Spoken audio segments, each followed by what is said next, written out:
Educator, actor, writer, and poet Cordney McClain is a true Renaissance man with a big heart. His art always leaves audiences wanting more, and through community outreach, he is always giving back. My name is Mac Woods, and the Mac is for man articulating change. And this change creates a mantra in me. I really don't like the word humble too much. I go by eat, to exhort all tenacity to eat. Eat. Eat past from your belly is silence. Eat for the soul will ride. Eat, let loose the hate and hold fast to your dreams. My God, don't have mercy on my soul. As a spoken word performer, it's all about therapy. Therapy for me, therapy for others. My poetry is very heavily influenced by hip hop. All these different artists that were telling my story, in a sense. Very distinct stories that I saw growing up. It resonated. A lot of the stuff that I'm speaking in my poetry is either first person stuff, or it's things that I've seen, or telling the stories of people that don't want to speak up for themselves. It's all about self-love. My name is Cordney McClain. We're here at the University of Oklahoma within Price College of Business, and I am the Director of Diversity, Equity, and Inclusion. All of my family is primarily from Muskogee, Oklahoma. My grandmother, she had 10 children, including my mom. It was just a lot of cousins and aunts and uncles coming through the house all the time in Muskogee. I grew up around a lot of men who sold drugs. I learned how to count money by counting drug money.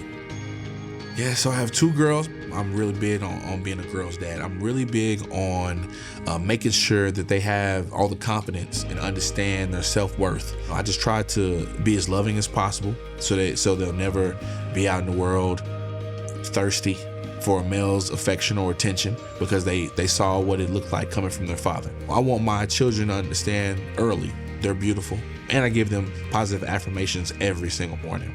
And to the point they have them memorized at 5 and 4. And hopefully these things stick with them. That's one thing my grandmother taught me as well. She said, I'll give you lessons all day and you might act like you don't hear me. But once you walk away and you go into the world, if you can hear my voice when you're in the mix of making a bad decision, then I did my job. My godmother, Miss Mona Rogers, she was a ex-Black Panther. So she was really influential when it came to Black pride. Then my grandmother, she instilled more of the Cherokee side and just let me know different stories from her grandmother and her mother that was told to her. I didn't really understand that we were Cherokee freedmen until I became an adult. I kind of grew up always proud of being Cherokee.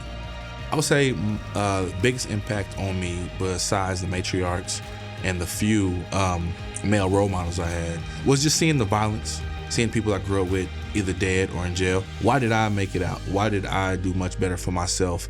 And my peer that was running right next to me just decided to just go directly into what we saw growing up. Well, if I don't have that mentor, well, then I'm gonna be that one day. You are your product. Your reputation is your product. The reputation that you might have, the way you're branding yourself in your high school, affects all of your opportunities around you. It affects how your teachers look at you, how your counselors look at you, how your coaches look at you. That's your brand, that's your reputation. I always knew that I wanted to be someone that someone could look up to. Wanting to educate people kind of really started as an adult. So I had a long background working for a Tinker Federal Credit Union. I was a loan officer, I was a teller, then a mortgage expert and a credit expert. They started a financial literacy in the community program. We would go into community entities, we'd go into high schools, junior highs, and teach basic financial literacy. They were early on the curve when you talk about anything with diversity, equity, and inclusion. Start thinking about my mom working 2-3 jobs all my life. That was my aha moment. That was my aha moment of, okay, I need to do something. I wanted more, so I started thinking about, what do I love to do? What would I do for free? I love speaking to youth, I love mentorship, I love poetry, and I love teaching financial literacy. I would do all that for free anyway. I was already doing it for free. I wanted to be the role model that I never had. The community aspect I really got from my matriarchs very early, and just seeing the possibilities of you being able to help the next person.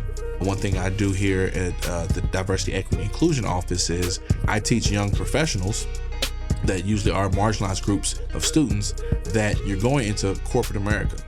which is usually looks very white and elitist.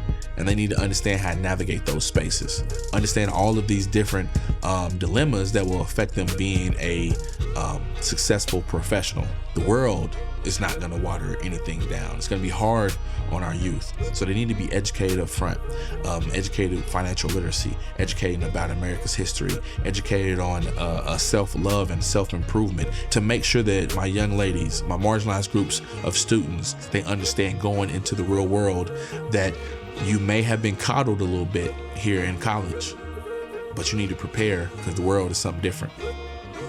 We have to be very careful with what we take in because it subconsciously fixes on how we see ourselves and how we see people that look like us. So we have to be very aware and intentional with what our identity is and how we identify what beauty is and what success is.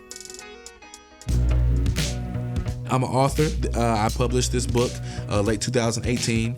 The very first poem talks about my frustrations or my insecurities as a dark-skinned black boy, and then it evolves into me being a teenager, worrying about teenage stuff, sex, drugs, neighborhood violence, going into now me being a father and a husband. So leaving a legacy is huge for me, but leaving a legacy that they knew that the daddy was about something and that he tried to change the world a little bit before he left. Thank God we don't look like what we've been through. We are all gorgeous, miraculous oceans with no sign ashore to contain us, so believe. And eat.